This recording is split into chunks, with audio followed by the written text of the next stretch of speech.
राज्यातील 29 महानगरपालिकेच्या निवडणुका जाहीर झाल्या आहेत आणि यामध्ये वसई विरार महानगरपालिकेचे नाव देखील आहे।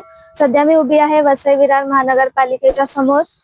वसई विरार शहर महानगरपालिकेच्या निवडणुकीसाठी पालिका प्रशासन सज्ज झाले आहे। 10 वर्षांनी होऊ घातलेल्या निवडणूक प्रक्रियेसाठी तब्बल 5,600 आणि 560 राखीव कर्मचारी काम करणार असून वसई तालुक्यातील 11,27,637 मतदारांच्या हाती उमेदवारांचे भविष्य मतदान पेटीत बंद होणार आहे। राज्य निवडणूक महाराष्ट्रातील 29 महानगरपालिकेच्या निवडणूक प्रक्रियेसाठी आचारसंहिता लागू केलेली आहे। यामध्ये वसई विरार शहर महानगरपालिकेची निवडणूक जाहीर झाल्यामुळे 15 डिसेंबर पासून वसई विरार क्षेत्रात आदर्श आचारसंहिता लागू झालेली आहे। आचारसंहितेचे काटेकोरपणे पालन करण्यात येणार आहे।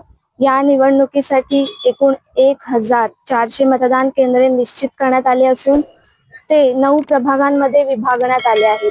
प्रत्येक प्रभागासाठी निवडणूक निर्णय अधिकारी नेमण्यात आला आहे। यामध्ये संबंधित प्रभागातील उमेदवारांनी आपले नामनिर्देशन पत्र प्रभागीय निवडणूक निर्णय अधिकाऱ्यांकडे सादर करावे लागणार आहेत।